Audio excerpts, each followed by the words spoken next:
July 6-7 തീയതികളിൽ മത്സ്യത്തൊഴിലാളികൾ കടലിൽ പോകരുതെന്ന് നിർദ്ദേശം. ശക്തമായ കാറ്റിനും മോശം കാലാവസ്ഥയ്ക്കും സാധ്യതയുള്ളതിനാലാണ് കേരള, കർണാടക, ലക്ഷദ്വീപ് തീരങ്ങളിൽ മത്സ്യബന്ധനത്തിന് പോകരുതെന്ന് കേന്ദ്ര കാലാവസ്ഥാ വകുപ്പ് അറിയിച്ചിരിക്കുന്നത്. കേരള, കർണാടക, ലക്ഷദ്വീപ് തീരങ്ങളിൽ മത്സ്യബന്ധനത്തിന് പോകാൻ പാടില്ലെന്ന നിർദ്ദേശവുമായി കേന്ദ്ര കാലാവസ്ഥാ വകുപ്പ്.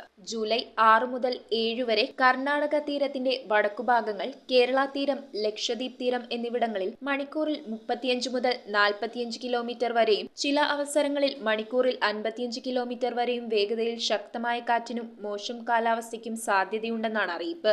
ജൂലൈ 8-ന് തെക്ക് കിഴക്കൻ അറബിക്കടലിന്റെ വടക്കൻ ഭാഗങ്ങൾ, തെക്ക് പടിഞ്ഞാറൻ ബംഗാൾ ഉൾക്കടൽ, അതിനോട് ചേർന്ന് തെക്കു കിഴക്കൻ ബംഗാൾ ഉൾക്കടൽ, മധ്യ ബംഗാൾ ഉൾക്കടലിന്റെ ഭാഗങ്ങൾ, വടക്ക് പടിഞ്ഞാറൻ ബംഗാൾ ഉൾക്കടലിന്റെ തെക്കൻ ഭാഗങ്ങൾ എന്നിവിടങ്ങളിൽ മണിക്കൂറിൽ 35 മുതൽ 45 കിലോമീറ്റർ വരെയും ചില അവസരങ്ങളിൽ മണിക്കൂറിൽ 55 കിലോമീറ്റർ വരെയും വേഗതയിൽ ശക്തമായ കാറ്റിനും മോശം കാലാവസ്ഥയ്ക്കും സാധ്യതയുണ്ട്. അതിനാൽ ഈ ദിവസങ്ങളിൽ മത്സ്യബന്ധനത്തിന് പോകുവാൻ പാടുള്ളതല്ല എന്നും പ്രത്യേക ജാഗ്രത പുലർത്തണമെന്നുമാണ് നിർദ്ദേശം. News desk metro 7.